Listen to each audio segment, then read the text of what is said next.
all of you for taking out time on a weekend like Saturday and joining in for a call. So this means that, yes, of course, you're very interested in self-investment as well as sharpening yourself. So trust all of you are doing well, and so are your loved ones. I think over the last few months and during the lockdown, we all have realized how personal health and safety is paramount. So let's keep it that way. So without further delay, let me start with introducing myself. My name is Shaina Malhotra, and I'm going to be a facilitator for today. I belong from Delhi. I'm born and brought up in Delhi. I'm a soft skill trainer, an image consultant, and also a coach. And I've been facilitating training with the experience of more than 20 years. Into training, I've been doing it for the last close to 6.5 years. Prior to that, for last almost 15 years, I was working with a bank. I was with Citibank. So that was a little bit about me, and we'll start with this session. As we're all aware, the name of the session is email etiquette. And what better time to have it today when we're going through a phase where probably we're not meeting people face to face, but at the same time, we are writing to them, we are speaking to them a lot over the phone, or like I said, sending emails to them. Hence, the importance of today's session becomes all the more. Just a few ground rules to cover before we start with the top agenda of the day. So I think most of you are very familiar with the logistics of a virtual training, but just to quickly reiterate and take you through the same. The ground rules remain very simple. Yes, there'll be a lot of urge, I know, in a virtual training to quickly toggle back onto your screen. So please hold on to that urge and stay tuned in the entire session. Yes, for the ease, you would have noticed that we have disabled all the cameras and microphones, and you can use just the way you started with acknowledging me that you could hear my voice. Please make sure that you use the chat box extensively to share your thoughts. However, at the same time, if there are any questions, as you're all aware, after the 90-minute session, we have a special Q&A round. So please park the questions in the Q&A section and not in the chat box. What would happen is it probably would get missed out, so hence one would not be able to do full justice to it. So we will take all the questions in the Q&A round, because as we have more participants logging in, the 90 minutes we will not be able to then cover the key topics of the session. Like I mentioned, the biggest aha of a virtual session is participation. So please do that through the chat box. I'll definitely be throwing out a lot of questions. So please use the chat box extensively to share your thoughts. Going ahead and understanding that why we are starting with a topic like email etiquette. I think all of you, like I said, would agree that today the importance of email etiquette has become all the more, as we are not currently meeting up with people face to face. However, we are writing a lot to them. And that would happen probably for a couple of few months, or maybe this, this entire quarter or this particular year itself, that before even people get to know us face to face, they will probably get some kind of an impression about us just by going through the email. So in this entire session today, we will be concentrating on the email etiquette and the email hygiene in terms of the do's and don'ts. Our session today is about writing professional emails. So that is what we will be focusing entirely today. I hope you're able to hear me clearly currently, because I did see a small message. So I hope all of you are able to hear me. Just a quick thumbs up would do from anyone in the session. Okay, thank you. All right, thank you, Anand, for raising your hand. So let me ask you, I'm sure all of you are aware about email etiquette to a certain extent. So most of you would notice in the session today, it would be a kind of a refresher. And for some of you, it would be definitely be a combination not only of a refresher, but of course about learning something new. So today, just sit back, learn, unlearn, and relearn. I think that's how learning takes place. So starting with our topic on email etiquette, what exactly is email etiquette? So let me quickly ask you, what as per you is email etiquette? So use the chat box to let me know what is your version of email etiquette. What comes to your mind when you think about this word email etiquette? what comes to your mind when you think about email etiquette? Okay, great, Fancy. Thank you for being the first one to start. Proper salutation, short and clear mail. Natasha says, very crisp, being professional. To communicate I'm so sorry, I'm not able to get your name. It just says LNB. Okay. Neeta says, effective communication. I like these responses because not only are there two words, but you're very, very clearly articulating that email etiquette has to be a combination, not only that it has to be professional, it has to be effective, it has to be something which, yes. Okay, that is Shekhar. Thank you for clarifying the short form of LB. Thank you, Shekhar, for mentioning that. So coming back to email etiquette, once again, Rajesh is saying it has to be concise and effective message. That's what email etiquette means. Better written communication is what Pooja mentions. Thank you. And Vivek says it's a combination of do's and don'ts. So when I quickly take you through what exactly is email etiquette, you'll be glad to know exactly what you mentioned in the chat box. We've got a combination of all that. Email etiquette, yes, it refers to the do's and don'ts, the guidelines while we are writing, as well as when you are answering any kind of an email. It's about respecting the other person and not trying to cross that particular boundary. Professional, yes, of course. Professionalism is the key importance when it comes to email etiquette. And of course, making sure that the message that you're sending gets the response that you're looking for. And that is only possible when you send an email to understand the message properly. So today in this session, you will notice that all of these things is what we are going to cover. But most importantly, I'll definitely take you through the core agenda of the next 90 minutes. So let me quickly read the response what Joydev has also mentioned. It is the principles of behavior that one should use when writing or answering to email messages. Thank you. Very articulate, I must say, Joydev. So moving ahead, like I said about email etiquette, let's even talk about the importance of email etiquette today. I did mention that as we are not meeting people face to face, we are definitely haven't stopped talking to people, which is through telecom or through email writing. So what do you think is the core importance of following email etiquette? Again, looking for your answers in the chat box. So what is the importance of email etiquette as per all of you? Why is the importance of email etiquette not only today, but of course has been always, but what is the importance? Basically, it's a proper format to understand our messages. And also, you've totally nailed it, Nitin. And it's about first impression that you have mentioned, I believe. It shows professionalism, says Arunima. Rajesh says it's a legal official confirmation. And Ajin, lovely name Ajin, mentions that it helps in maintaining an impression. Thank you all of you for again, highlighting the importance. It avoids miscommunication, says Sairaj.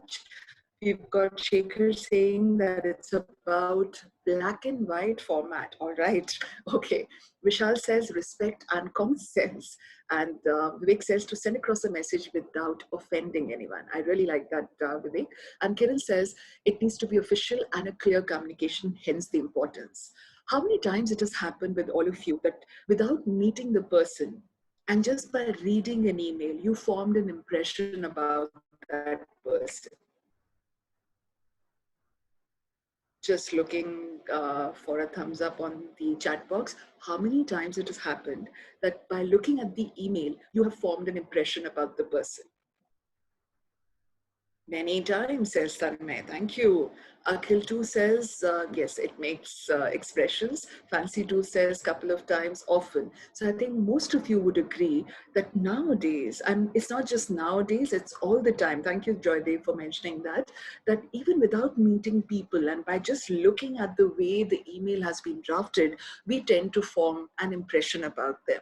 Let me just elaborate that. And Pooja, thank you for acknowledging on that particular fact once again, that at times when you get an email which has spelling errors, what is your impression about the person?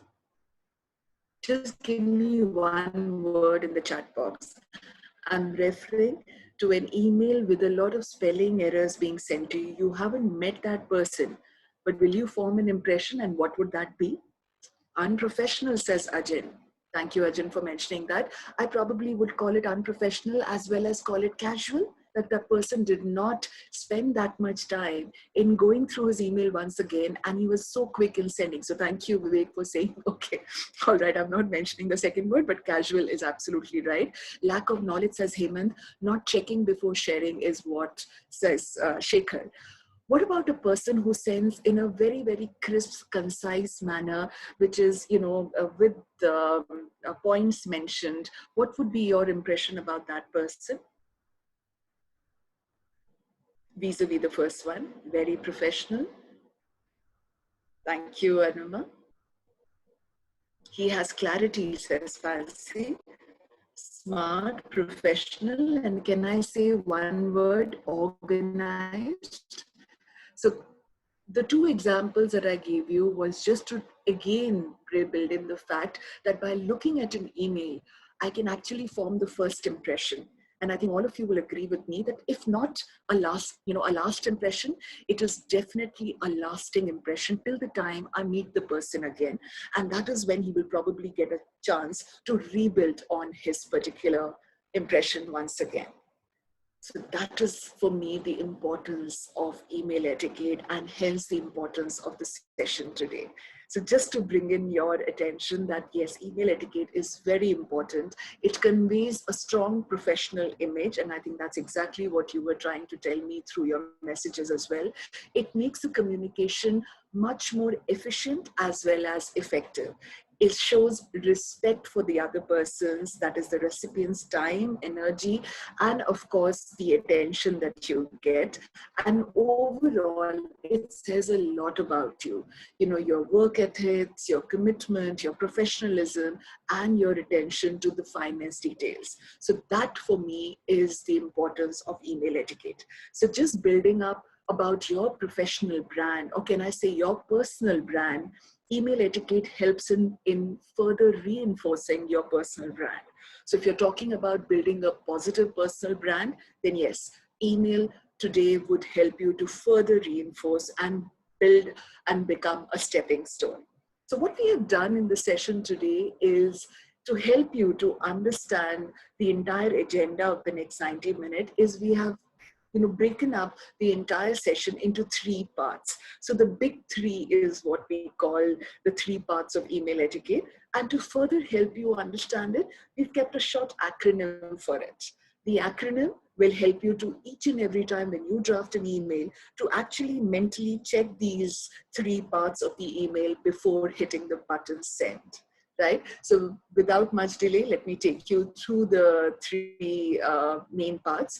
S is the first part of email etiquette, and I think all of you would guess it. S is, of course, the starting of the email itself. So that is what we will start with the session. We will first cover the starting of the email, how to begin with the email. The next letter is M, and M stands for the middle part of the email. And then we will go on to, okay, thank you, Hemant, for guessing it. So yes, the start would definitely be how to address it. The middle would be wherein we have the subject and the other part of it as well. And the E, the last letter of the big 3 is, of course, I think again you would have guessed it, would be the ending of the email. So start, middle, and email, this is how we will be going towards the entire content of today's program. And like I said, this would be like a mental checklist for all of you as well, to ensure that each time that you are drafting an email, you should be checking each of these parts, like I said, before pressing the button send. The reason why I'm emphasizing that before you press the button send is that emails, once they leave from your mailbox, they become permanent. Yes, of course. We have a function of recalling the email, but once it is read, you cannot recall it. So that means it becomes permanent in the other person's folder. He can multiply, he can reproduce it. So whatever you send should be the one where you're able to get the response that you are really hoping for. So hence, we have made sure that we divide it. I believe there is a little bit of a glitch in the video. Is it become better now? Arnima, thank you for highlighting. Has the video become better? Can I move ahead? Just a quick thumbs up would do. Are you able to hear my voice as well as see the video? Voice is not audible, says Natasha. Pooja, though, is saying yes. Okay, I hope there was just a small glitch and I hope it's become better. Thank you, Shekhar, for acknowledging. Thank you, Satish, Kiran, and Pooja also for. Natasha, I hope it's become better now. Thank you everyone for raising your hands and acknowledging. So let's start with the first part, which is the start when we were talking about the first part of today's entire session. Okay, the voice is getting distorted. I'll keep looking at the network and I hope to make sure that it is continuous. So like I said, let's start. Most importantly, when we start writing a particular email, the first and foremost thing is that we need to have the purpose very clear in our minds. And when I mention purpose, it should be very clear as to, what is the purpose of sending or making the email? Are you seeking an information? Or are you, sending across some information? Are you seeking an approval or seeking an information from the recipient? Or are you just sharing an information? Now, based on that would be the next step, which is when you decide who the recipient will be. So hence, knowing the purpose or the objective of the mail becomes very clear. So when we start writing an email, I think all of you will agree with me, we need to know the recipient of the email. So who do we address the email? And that's where I mentioned the recipient. It becomes very clear when we know the purpose of the email. So using to first initiate, and this is where we need to know who do we put actually in the to section, who is it that we mark the email to, who should we mark it under CC, as well as who should we mark under BCC. So two, I think all of us would agree that people whom we are expecting to actually respond, act upon that particular email need to be marked in the to section. Only those names where you're actually expecting them to act upon that particular email. When we come to CC, these are people for whom that particular email is good to know. Perhaps you don't want them to respond, but you just want them to be updated about that particular email.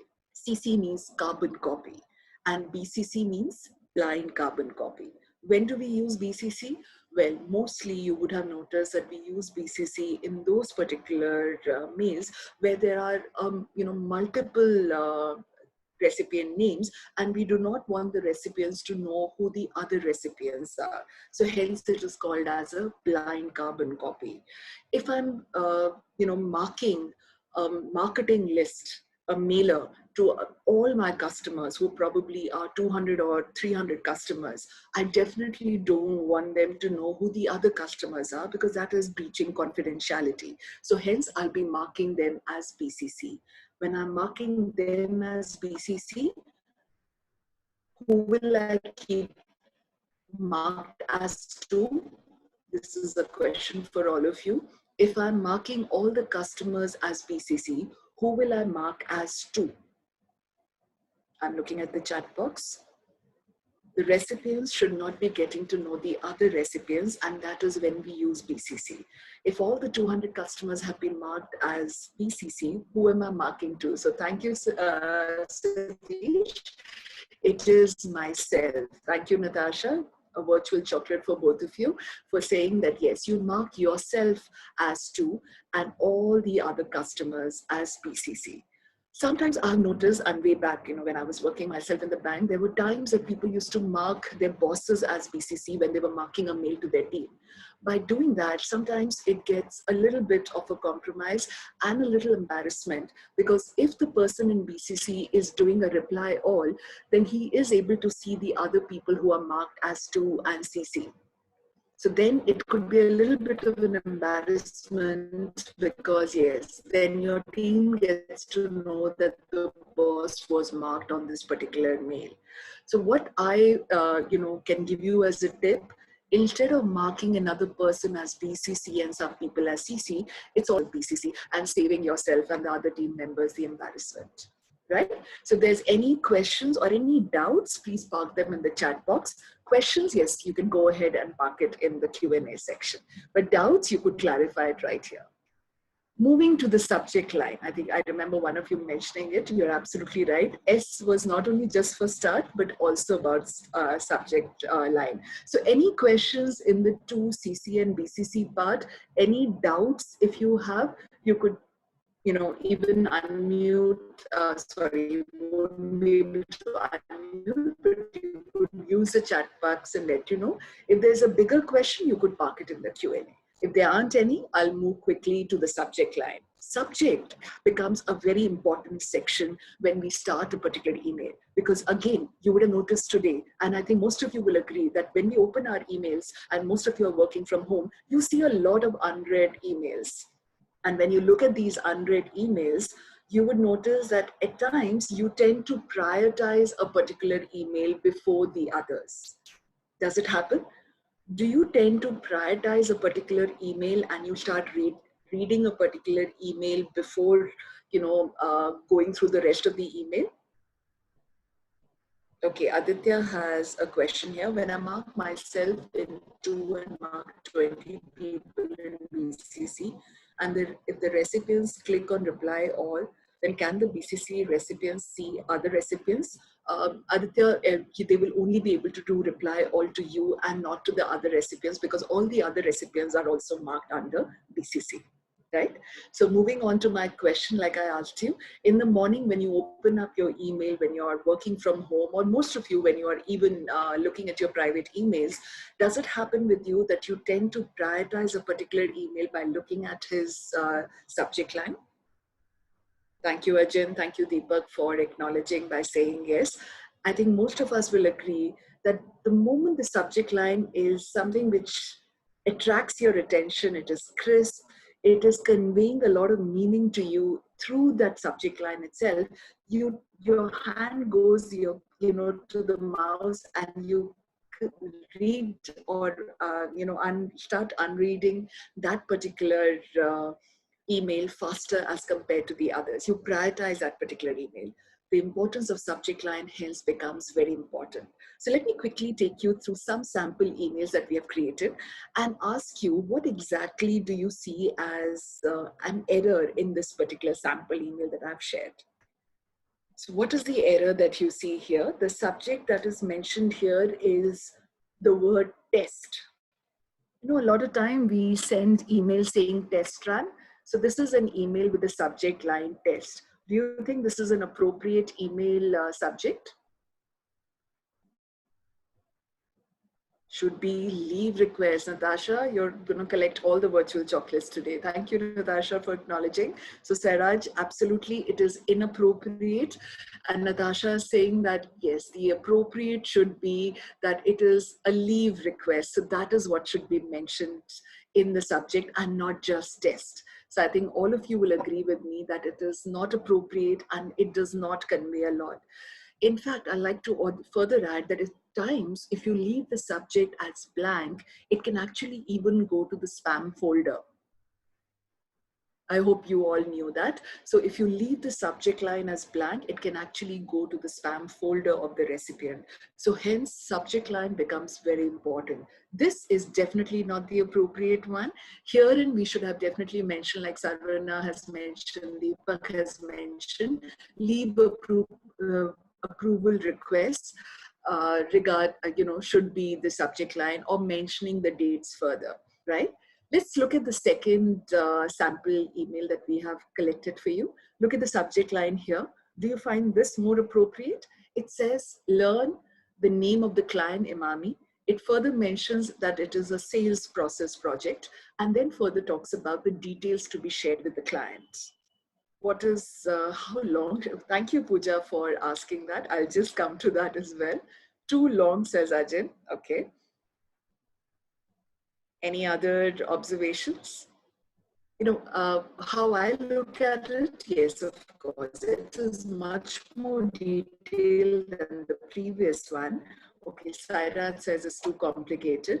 If you look at it, yes, it is long. However, at the same time, if you where you're mostly now accessing your emails from, you would notice that you would definitely be able to get to know the content of this email faster by looking at this particular subject as compared to the previous one.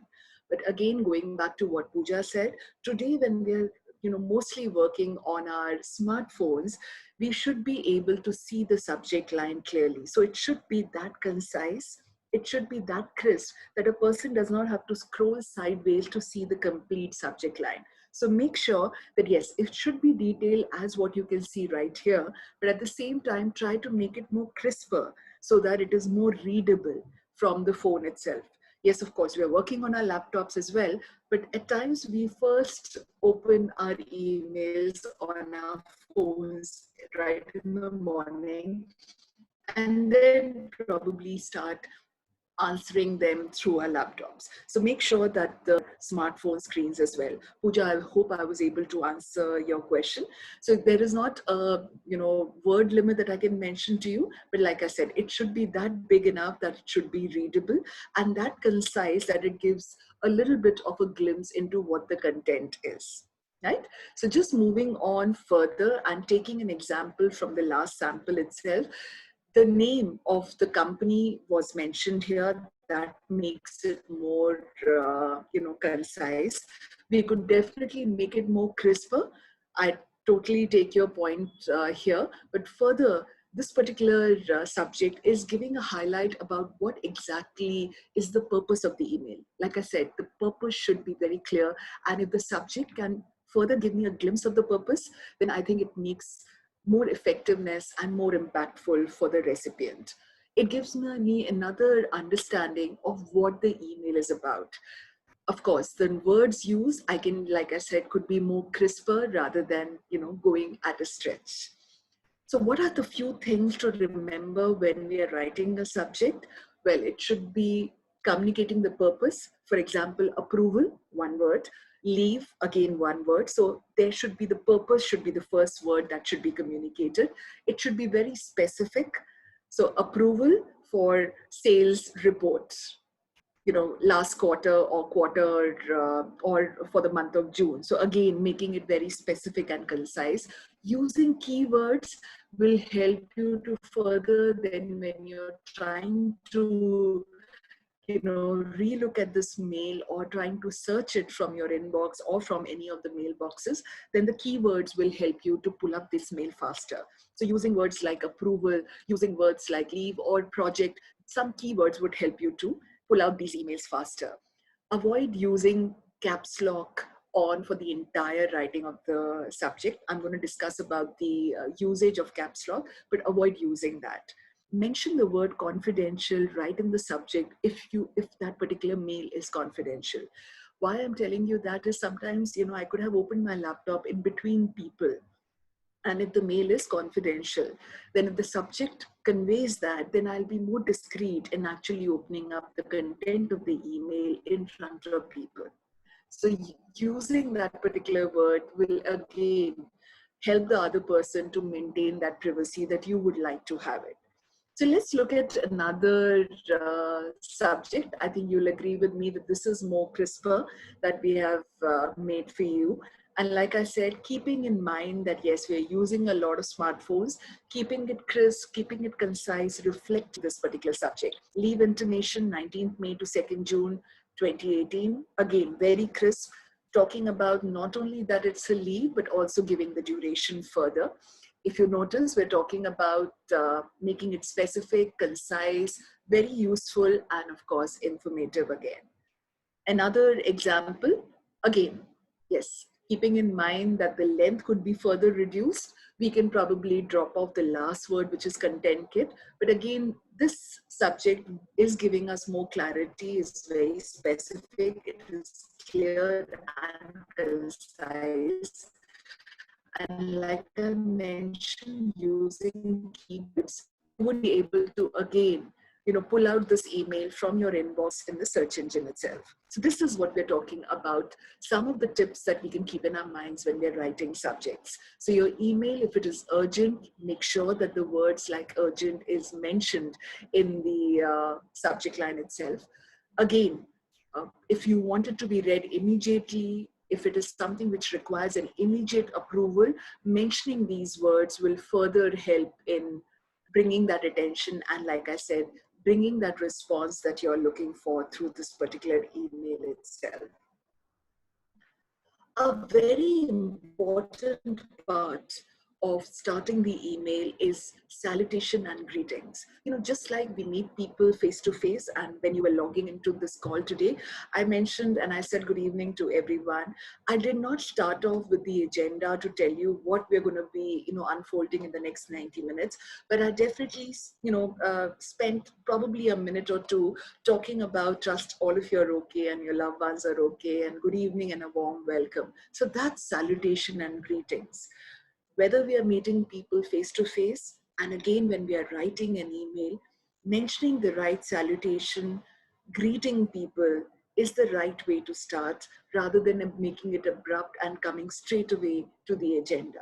It's always good to start off with some greetings and then jump into the purpose of the particular email. So when we're talking about salutation and greetings, a very quick recap on salutations would be when you're sending a formal email. When I mention formal, when you're addressing it to your clients, when you're addressing it to senior people at work, then make sure that you start off by addressing them as dear Mr., the surname, the last name, or dear Miss or Mrs., the last name, and the, the not only the gender, but also about the person. Similarly, if the person is very senior and probably you do not even want to refer him by name, then mentioning dear sir would also be appropriate. This is when the mails are very formal. You're writing to, on a formal note, as well as to people like your clients and seniors back at work. Informal meetings and informal emails, you could straight away start with hi and straight away the name, or hello and the name. So it could be hi Shaina or hello Shaina and start off immediately. Whereas if it is to a more formal email, then that would be appropriate to write dear Miss Malhotra or dear Miss Shaina Malhotra. How should we write madam or ma'am is okay. So Natasha, again, would you like to refer her as ma'am? Then when we write ma'am, it would be more with the prefix. And so let me just mention, so when you're writing ma'am, it is in this particular ma'am method. And otherwise, it would be preferable that we call her, like I said, it could be dear Miss Malhotra, that you could refer rather than saying dear ma'am, if you're referring as a formal email that you're sending across to me. So dear Miss Malhotra could be more appropriate rather than dear ma'am. Or otherwise, if you're writing ma'am, I hope you are able to see it in the chat box the way I have written ma'am. This would be a way to write it more appropriately rather than just MAM.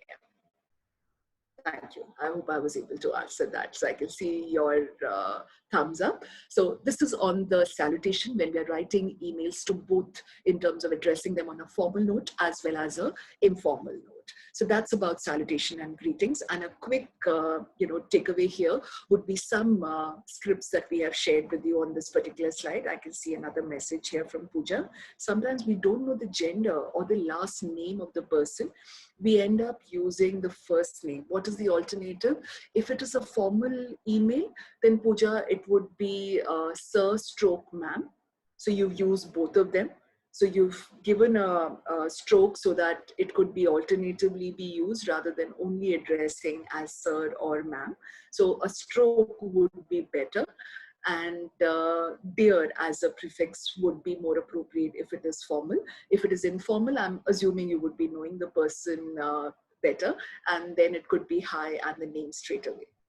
If it's a common mail to more people, like seniors and juniors, then of course, dear all would be more appropriate rather than mentioning all their names, because then it becomes too many names which are there here. When you're marking the mail to and CC, then remember the people who are marked in to are the people who are supposed to react and work on it.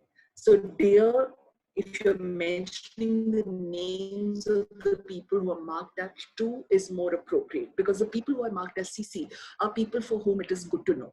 What about dear madam? Okay, so I hope Akhila was able to answer that when I was answering for Pooja. What about people who have title? Very good, Arunima. Thank you once again. For people who have titles, then please make sure that you mention the title of the person, because I think all of us will agree that they have earned the title. So whether it is doctor, colonel, major, make sure that you mention the title of the person rather than addressing them as Mr. or Miss. I hope I was able to answer that as well. Pooja says, sir or ma'am, is it correct? So sirs, if you're referring to a panel of people, then like I said, dear all would be better rather than saying dear sirs and dear madams and putting an apostrophe to that. So dear all would be perfectly respectful, because you're saying dear and you're not saying hello. So that maintains a level of formality by calling and addressing them as dear, and then putting all, because you're having a number of people to address. Pooja, I hope Debashish and Pooja, I was able to address that. So if you look at the screen right now, there's just some examples given to you how in terms we can start off with a certain greeting as well. And these are just certain verbatims given to you that you could actually make a note of. Hope this email finds all you well. Hope you've enjoyed your weekend. So good way to start, and then coming to the agenda of the email. It's as simple as when we call up people, we don't simply say, you know what, hi, how are you? I hope everything is doing well. I hope, in the lockdown, all is okay. So we start with some kind of a greeting, and then we move on, and an opening, and then we move on to the agenda. So similarly, these are certain verbatims given to you that you could also use while you're starting with your email. That was about the starting of the entire email. We're moving to now to the second part, which is the middle of the email, the entire content of the email. And I just wanted to reiterate again that we are only referring here to the etiquette and the hygiene factors when we talk about email etiquette. When we talk about the content, very, very importantly, what comes to the mind, and I think all of you will agree with me, is the tone of the email. Now, the tone of the email is more important than what you're writing. You would have heard this a lot of time in communication, and if you've attended any of the sessions in communications in the past, that what is important, what I speak is important. I think all of you will agree with me, but how I speak is more important than what I speak. I'm again repeating it. How I speak is more important than what I speak. So that is what we're talking about, the tonality. And if you're wondering, does email also have a tone? I think you'll agree with me that yes, email also has a tone, and that's exactly what we're going to be addressing in this particular section. I'm just taking a pause as a message in the chat box from Nitin. What about wishes on that time? Can we also start our email with these wishes? Nitin, would you be able to elaborate? So you're referring to the salutation, good morning, good afternoon. Is that what you're referring to? Yes, of course. The salutation, if you're referring to, absolutely, you can start off the email with that again. And that is part of the greetings when you start the email too. It's a good point that you mentioned, Nitin. You can definitely start with the salutation and greetings of the day as well. Right? I hope I was able to answer that. So moving to the second part, which is on the tonality of the email. Like I mentioned to you, so many times we get emails, and when we read a subject line, which is, with a full caps lock or written with the color red, what does it communicate to you? I'm looking at the chat box. So you're getting an email which is full in written in caps lock on capital letters, the subject line, or with the color red. Thank you, Natasha, for nailing it once again. Angry, absolutely. Rage is what Ajahn says. Rude is what Fancy says. Unprofessional says again Deepak. Harsh, a serious warning says Aditya. Urgent and needs an answer in time. It seems as if the person is screaming or shouting, says Sairaj. Harsh, very argumentative, frustrated, says Shekhar. Alert, SOS. So, in any ways, the tonality of this is definitely not neutral. It's not giving a positive tone to it, isn't it? So, I hope you've got a slight glimpse into what I mean to say about the tone of the email. So this section, I'm going to quickly take you across through what are some of the things which we need to keep in mind when we are talking about the tonality of the email. So thank you, Shivalika, for mentioning aggressive, unprofessional, and Devashish for talking about the negative tone. Absolutely right. So when we're talking about the tone of the email and what exactly we can completely fix our tone by looking at the expressions of the other person changing. But remember, when an email is sent from our email box and the recipient receives it, we really are not able to assess what his expressions will be.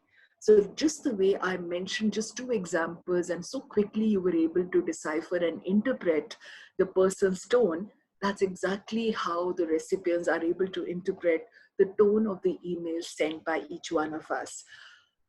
Although there is no speaking voice, but the email is actually shouting.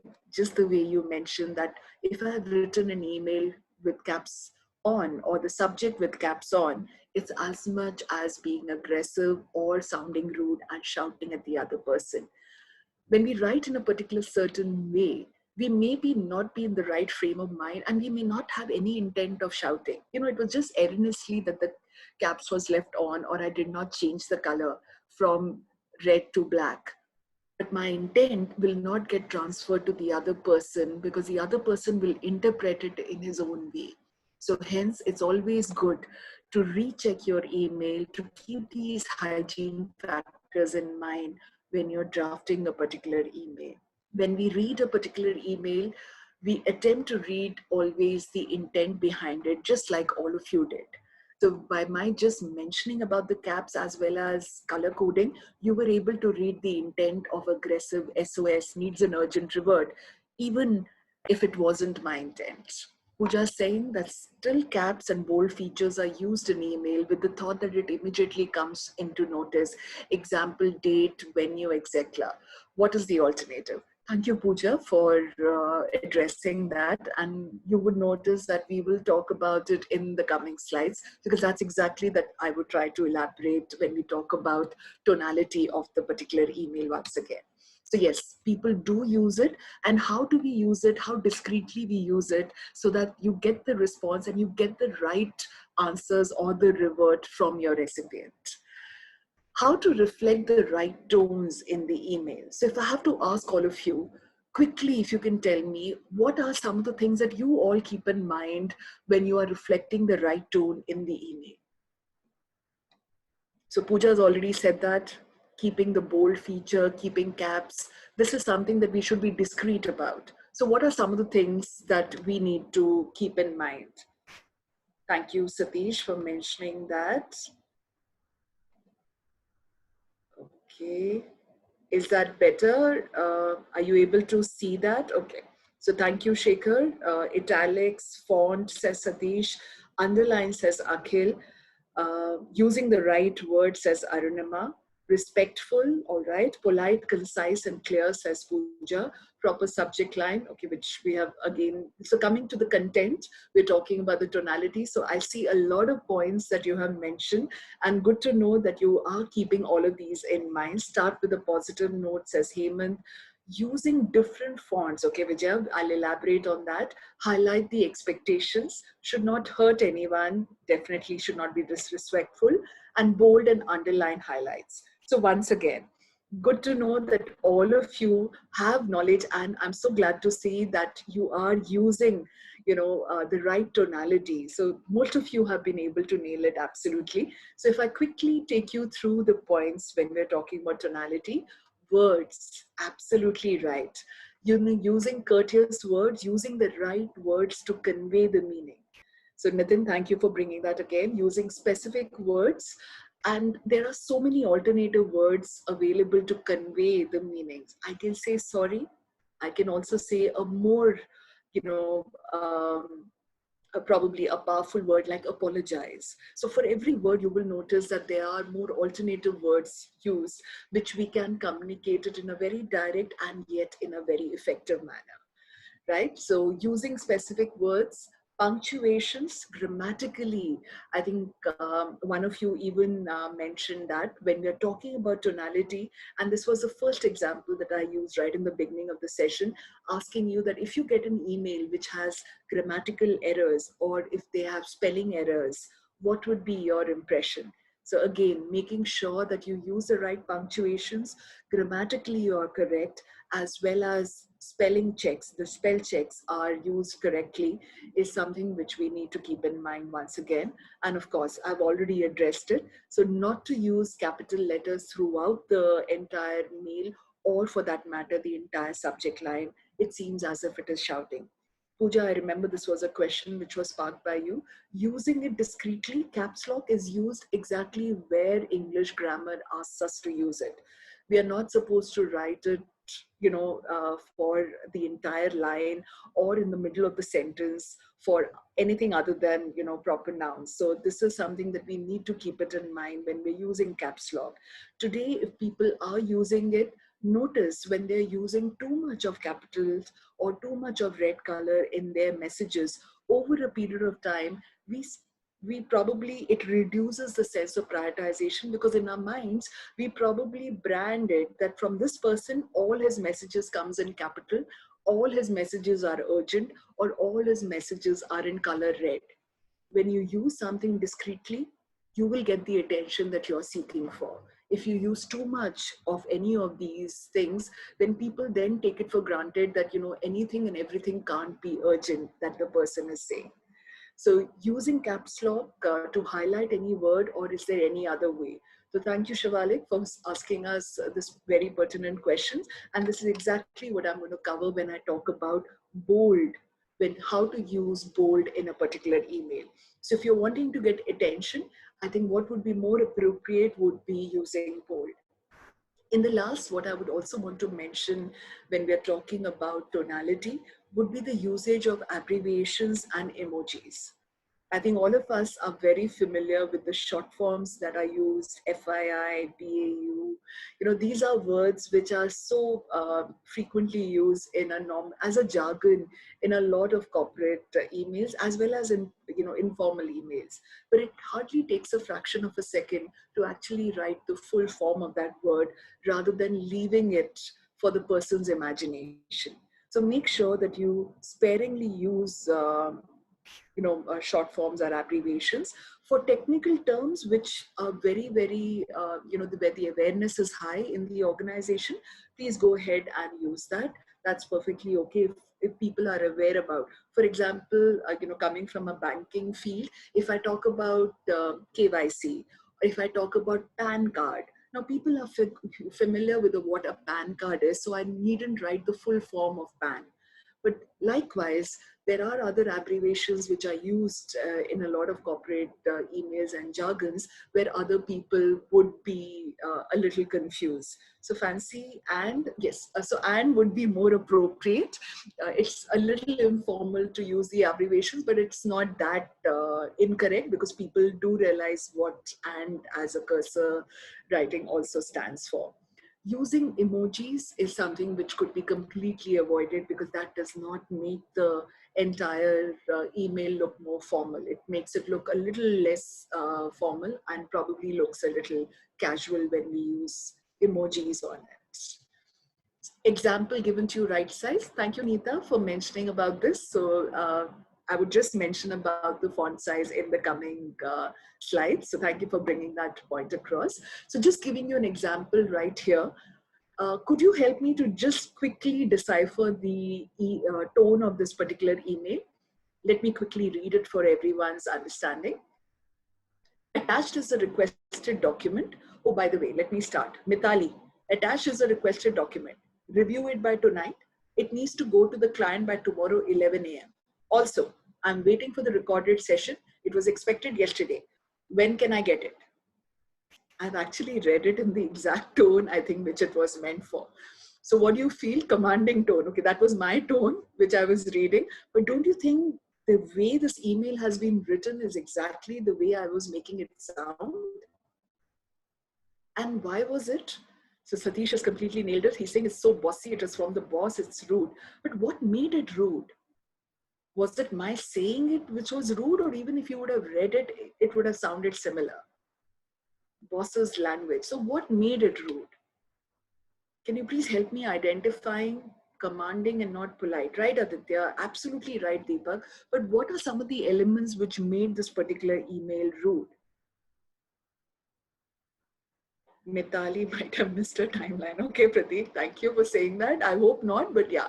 What is making it rude? What could have made it more politer? Some words, okay, it could have been a request, says Fancy. All right, no proper salutation. Thank you, Abid. There is no dear, there is no hi, there is no salutation.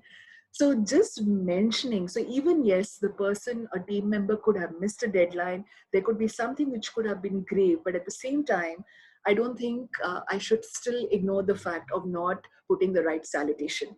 So I think, dear Mitali, attached, or please find attached the requested document. And I'll request you to, using the words, please, thank you. I think these are certain things which will help in further making it a milder tone to this particular email. So let's quickly look at another email and just look at the change of the tonality completely here. So I'm going to read out the email once again. Yes, of course, in a better tone. Hi, Mitali. Hope you're having a good day so far. Please find attached the requested document. Request you to review this and share the inputs by tonight, as it needs to go to the client by tomorrow, 11 a.m. I also I also wanted to check on the status of the recorded session. As per our last conversation, the deadline for the same was last evening. Kindly let me know by when can I expect it so that I can plan accordingly. Do feel free to reach out to me for any clarification. I know I've really changed my tone completely, but how is this email sounding as compared to the previous email? It is the same, the agenda is the same, the objective is the same, but how is this email sounding now to you? Polite, focused, cool, all right, Shikhar? Perfect. Now, notice that the content of both the emails were the same, but have you noticed the stark difference in the tonality of the email? Now, will the recipient respond to this email better as compared to the previous email? I think that was a rhetoric question. I think all of you got it. That I think the response of the recipient would be much more positive by reading this particular email as compared to the previous. Like all of you are so nicely saying it is more supportive, it is professional, it is respectful, focusing on the solution instead of accusing. Tanmay, I really like that. Absolutely right. So have you seen the play of words? And Pooja, just to bring the fact, if you noticed here, just two words have been kept in bold. Tomorrow, 11 a.m.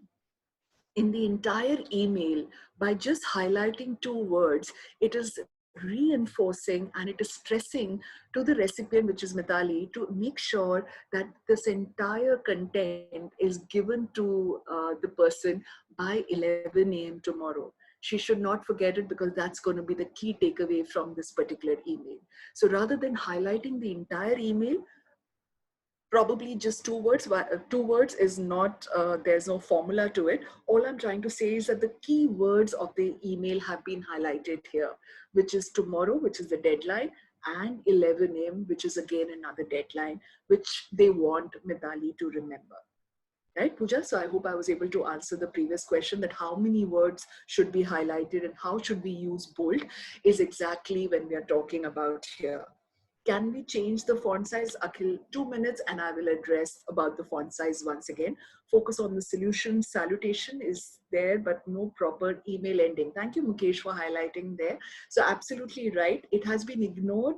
We have probably not captured it. Yes, it was there, but we've only kept it highlighted for you to look at the middle section of the email because we're not addressing the closing. So we've purposely taken off the ending. But thank you. You have a good eye for detail. Thank you for seeing that particular point here.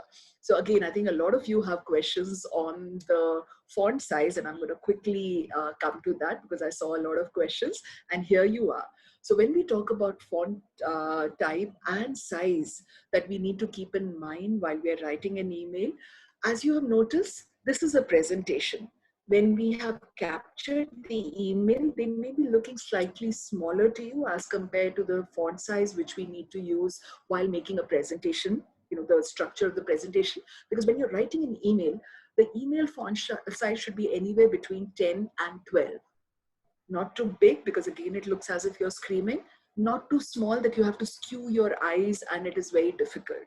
But 10 to 12 is what is supposed, is more in terms of the etiquette and the hygiene for the font size to be maintained. Beyond that, if the person prefers to keep it larger, then of course he has the ability of increasing the font size from the recipient size. But when you're writing, it should be normal. So today, if you notice, you have 3 points: normal, small, or large when you're writing an email. So it should be normal, which is anywhere between 10 to 12. So make sure that it is clean, uncluttered, easy to read. Avoid fancy, cursive writing kind of email fonts, which is Comic Sans, because they seem more unprofessional. They would make the entire email more unreadable. And try to use fonts which are more readable, which I'm going to quickly share with you. So some fonts to avoid would be like the ones you can see right now on the screen. Can you see these fonts which I have clicked on to your the slide that you can notice? Now they look nice, but not really readable from all points of time, right? So these are certain fonts that you can completely avoid.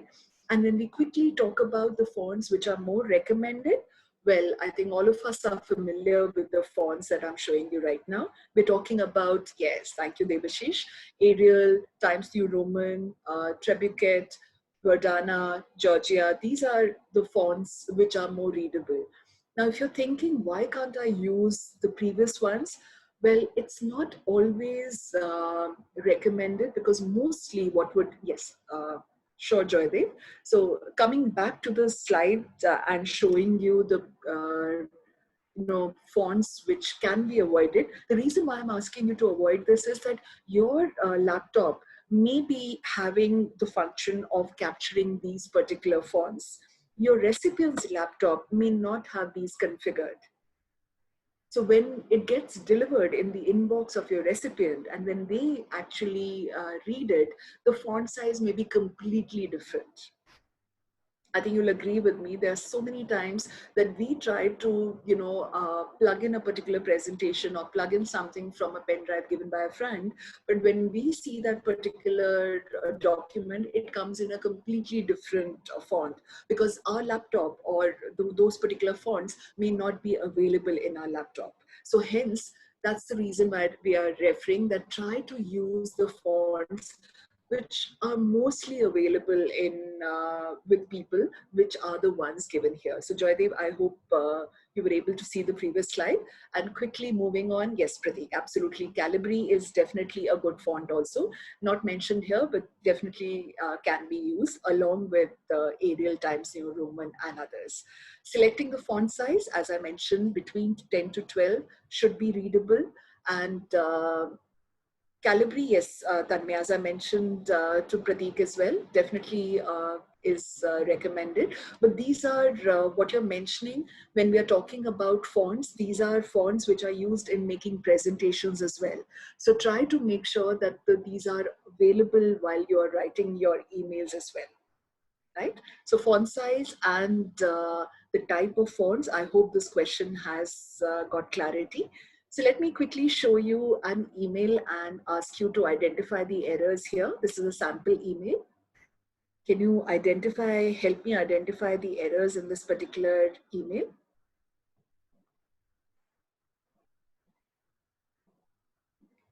Different word size, fancy, you get a virtual chocolate from me. Absolutely.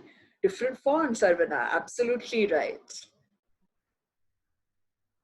Colors, Sairaj. Absolutely. Thank you, Aditya. So all of you bang on short forms. Thank you. Very nice. So all of you have been able to identify the errors. Too small. Yes. Now, again, Vivek, this is a sample from the email. That's why you're noticing that it is small. If it was a presentation, we would have probably enhanced it to 20 or 22. But being an email sample, it is between 10 to 12. So hence it is looking smaller when we have actually put a snapshot in this, right? Okay, all right, Vivek. Thank you for saying that. Well, that's for my age also. So right here, the errors, you can notice using caps lock where it is not necessary. Session plan does not need to be in caps lock just because it isn't important. Maybe it could have been kept in bold if at all it was that necessary. Changing the font, making the font size larger, abbreviations, thank you for identifying. I really like that fact. So TLs, yes, if it is team leaders, it should have been mentioned rather than just mentioning the abbreviations. But internally, like I said, people would be aware what TLs are. Probably this is just an internal email, not being sent to the clients. But abbreviation should be definitely be avoided when you're sending it to other stakeholders who are not perhaps internal to your department. And changing the colors, I think I don't recommend any other color, not I, but emails writing, I think no other color than black should be recommended, right? So multiple errors that you've been able to notice, and thank you for doing that. Quickly moving on to spacing and bulleting and numbering and highlighting. So again, a point that one of you, I think Pooja had mentioned, was that when is it that we highlight or we do that? A very good point that I like to share with you is that when you're writing an email, make sure that you're using spacing between the lines. Just like you can see this particular slide, you're able to read it and it is giving you clarity. If there was no space in between, you would have not only skewed your eyes, but it would have become more difficult to read. And probably then you would have quickly gone through the slide, or if it was an email, parked it for another day to read. So make sure that there is line spacing, use it so that it increases readability. Add a line after the greetings, add a line between the paragraphs. In fact, if you're using a URL, so make sure that you use it in a separate line altogether so that people can access it. And of course, while writing a signature. Just to quickly show you a sample of an email where there is poor spacing. I hope all of you will agree with me that it's so difficult to read this email. I think most of us are not trying to read it also because it is looking very cluttered, right? So this is what happens when there is no spacing used. If you notice a better email version, right here. So there is a line after greetings, probably I think an excess line left. But yes, what we're trying to tell you is by leaving space between the lines, it makes it more readable. And of course, that is exactly what our intent is. So giving you another example of a well-spaced email, you can notice I'm taking my cursor. If you all can notice my cursor, hi Mitali, space, greetings, that is the purpose of the mail, then space again. There are bullet points used, which I'm going to address once again. Yes, of course, Debashish, I think what you were referring to was this. There was excess space and this could be avoided. I totally agree with you. That's why I came to another example where just one particular space is good enough so that it makes it readable. Keeping too much space probably will again make it as if it is unprofessional. So thank you, Debashish, for highlighting that. Using bold, italics, and underline, taking you back to that email example of 11 a.m. tomorrow, that email if you all remember. So just highlighting the bold, that particular word which you want to stress, where you want the attention to come is good enough. If the entire email is in bold, it's as if you're shouting. Just, please log in to our training on email etiquette at 6 p.m. Just highlighting 6 p.m. It will come in your recall that there's something urgent at 6 p.m. and you will definitely log in, right? So that it builds in recall. Pooja says, can we use emotions if it's an email regarding appreciation or recognition? So thank you, Pooja, for bringing that. And I'm going to again draw attention to the fact that yes, when we're writing an email and then either we're appreciating or if there is something urgency, putting excessive of exclamations or question marks, excessive. Some people have a habit of putting 5 exclamations. Now that is overreach when it comes to an emotion. Similarly, if you're asking a question to your recipient, putting more than 1 question marks is again going to sound very aggressive. So using it discreetly, if you're appreciating a person, if you're asking a question, using 1 question mark or using 1 exclamation, I think is good to go.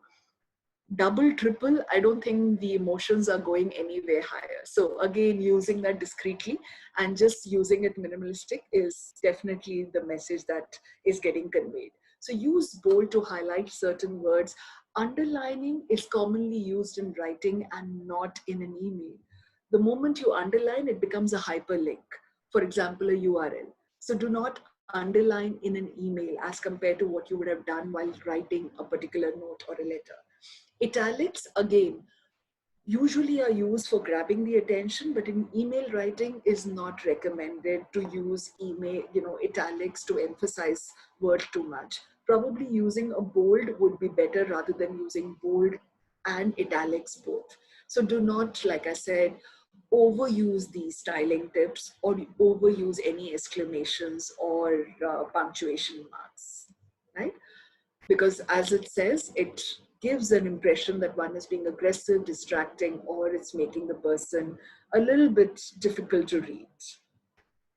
Another very important element which comes in numbering and bulleting, and this helps in making the email more organized, is when we put bullet points or when we number our messages. Sarvana says, can we use caps and abbreviation acronyms? Thank you, Sarvana. I think there's an answer in your question. Like I said, use discreetly rather than overusing. So for example, if you use 3 question marks, just using 1 question mark was good enough for the recipient to understand that it is a question. So overuse sounds or makes me interpret that it is sounding more aggressive or rude. Pooja says using emotions in the email.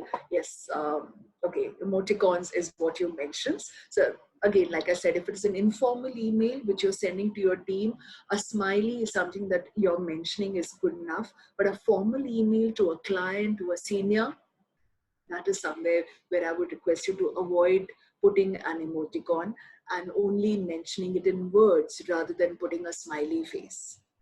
An informal and a formal, if you remember when I had mentioned about salutation as well. Sarvana, I hope I was able to answer your question as well. Okay. So numbering and bulleting makes the entire tonality so organized, tone of that email so organized. Imagine reading a paragraph. Most of the time what used to happen with me is when I used to get a lengthy email which was in a form of a paragraph, I used to keep it aside that I'll read it when I have more time. The moment that particular email was broken into bullet points, it made it so much more easier to read and much more faster, and it seemed more efficient.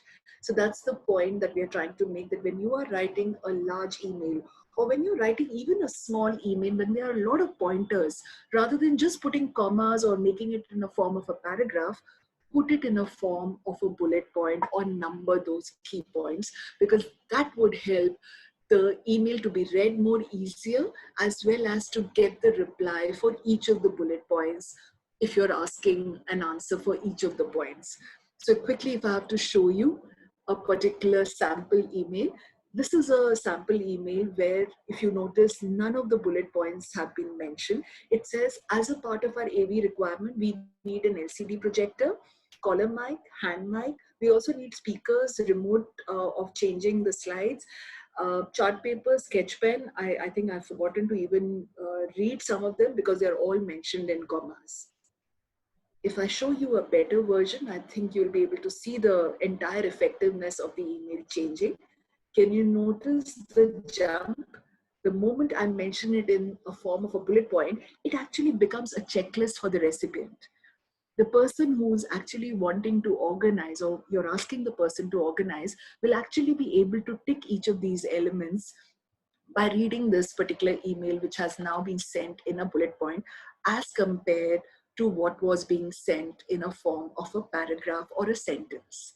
So, okay, so Natasha is saying replying to bullet point, generally we use different colors to reply to bullet points.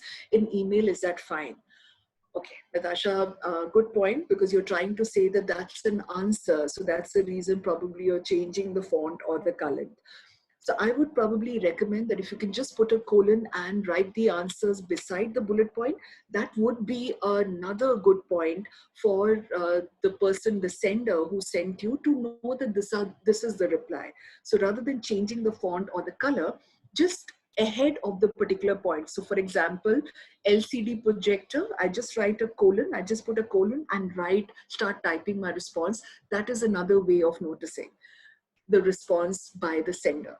So I would advise you not to change the color or the font. Instead, just write a colon and go ahead and write the answer for that particular bullet point. Any tip on emails that we are drafting for the internal branding? It stands out for the recipients. Okay, Pooja, would request you to please park the question on the Q&A. I'll answer there because I can see that I still have another part of the content to finish. So I'll quickly use that time to finish the next part, and I'll answer your question in the Q&A. So just copy paste from the chat box and park it on the question answer. So you can see that right next to the polls. Thank you, Pooja.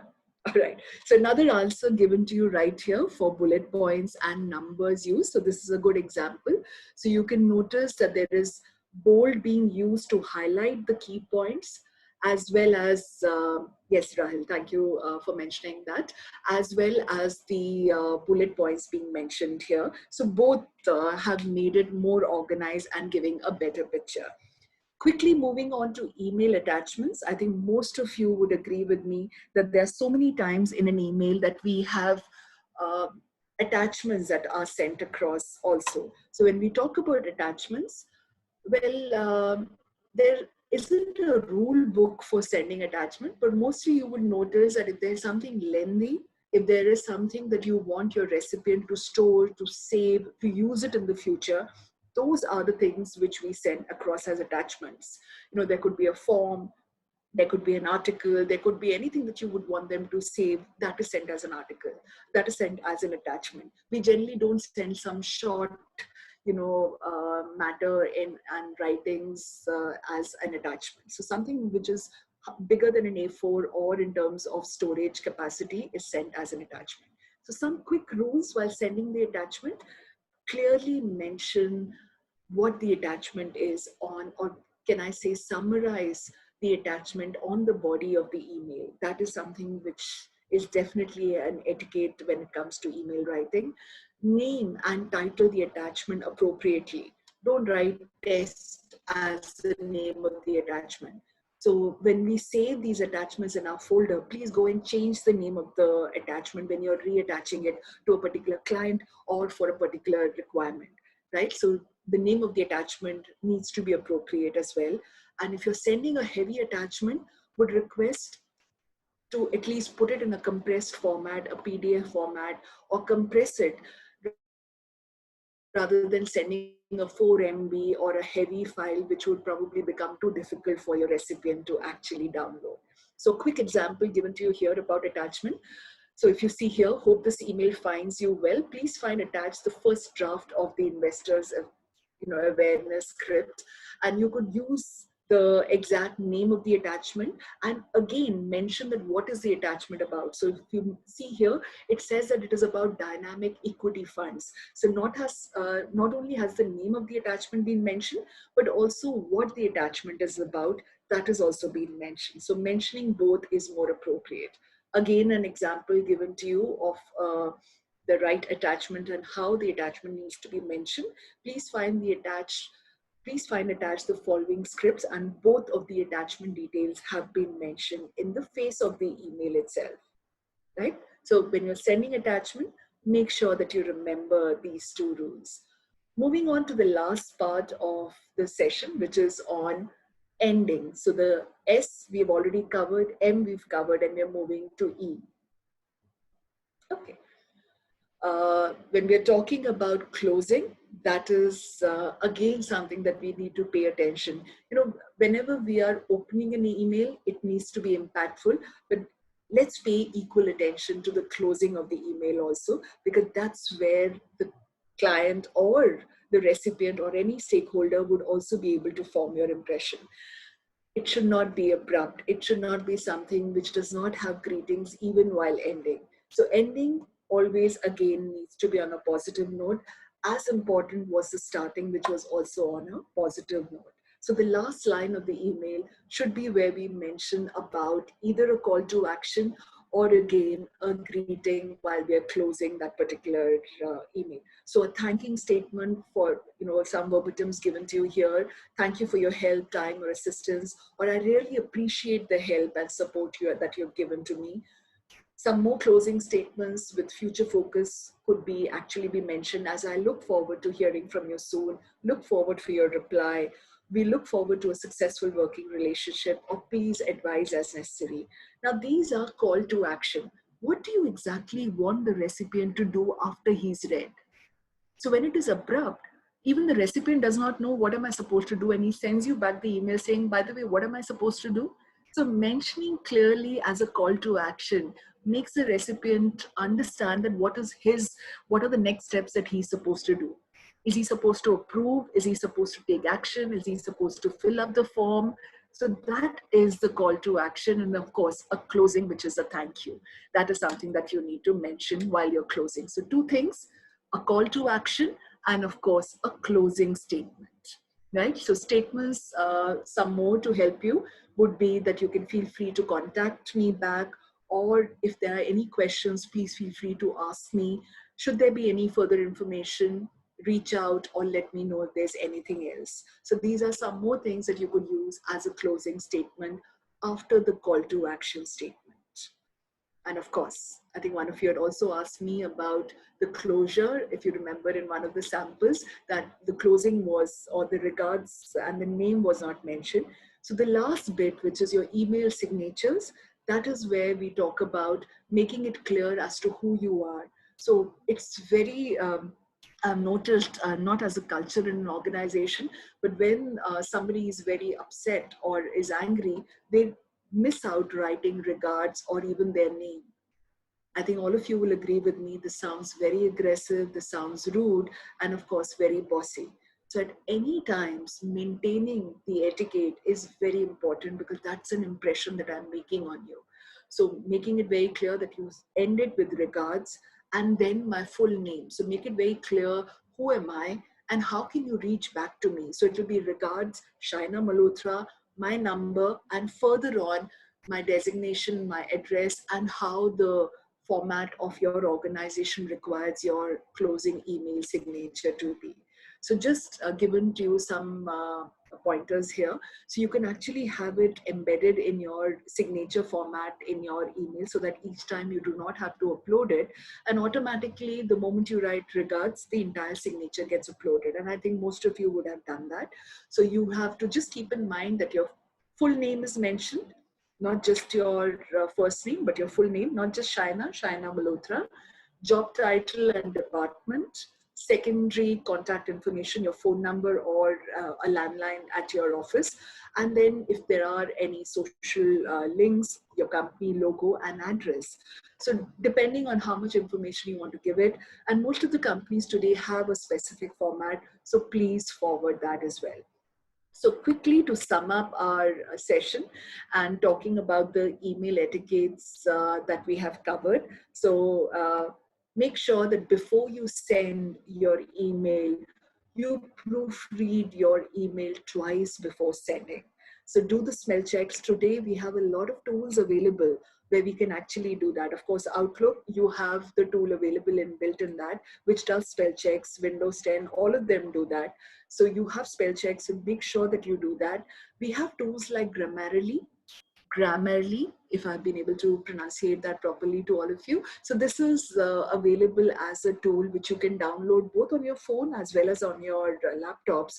And it helps you to not only correct spelling, but also your grammar and punctuations. So when you see the entire line highlighted in blue, that means there is an error in the grammar. If it is highlighted in red, that means there is a spelling error. So do download these tools which will help you in proofreading your emails better. Make sure that you inform or respond back to the email immediately within the required TAT or the turnaround time. So I've used an abbreviation, but I'm giving you a full form, which is the turnaround time. That gives the right impression to your recipient. Even if your email is taking a lot of time for you to work on, etiquette says that you respond that you have received it and you're working on it. That would be the right impression that you would be able to create. Do not forward business emails without a comment while forwarding. For example, that particular email requires you to forward it to another department. Don't blindly forward it by saying FYI, which is for your information. Instead, please ask and please inform what the other person needs to do. So forwarding you an email from the client, which requires you to work on these 3 points. So while forwarding, please do prefix what is the call to action that you want the other department or your other colleague to work on. Always insert email IDs after you finish. You may find this a little surprising, but believe me, I hope it's not happened with you, but has it ever, I'm anyway going to ask you, but has it ever happened that while drafting a particular email, you have erroneously, entered the button send and then you had to recall it? Well, to prevent any such mishaps, what is recommended and what I have done in my life also, because I learned from the errors, is I used to draft the entire email first, the content, the body of the email, check it, proofread it, and then I used to capture the names of the recipients, the 2CC, or if at all, if it was BCC. So that helped me to not send incomplete email or to forget sending an attachment and then recalling. So that is where we are giving you this tip. So try to put it right in the end rather than starting off with putting the names of the recipient. Think twice before hitting all, reply all, because you don't want everyone to get that email. So I notice, we get a lot of mails from HR asking us to fill a particular form, which is only for me. So I need to just do a forward and capture the right ID instead of doing a reply all, because reply all means all the people in the CC part would also get that. Again, just reiterating, try to be very discreet while using abbreviations and emoticons, especially when the mail is more formal and to senior people. Right? I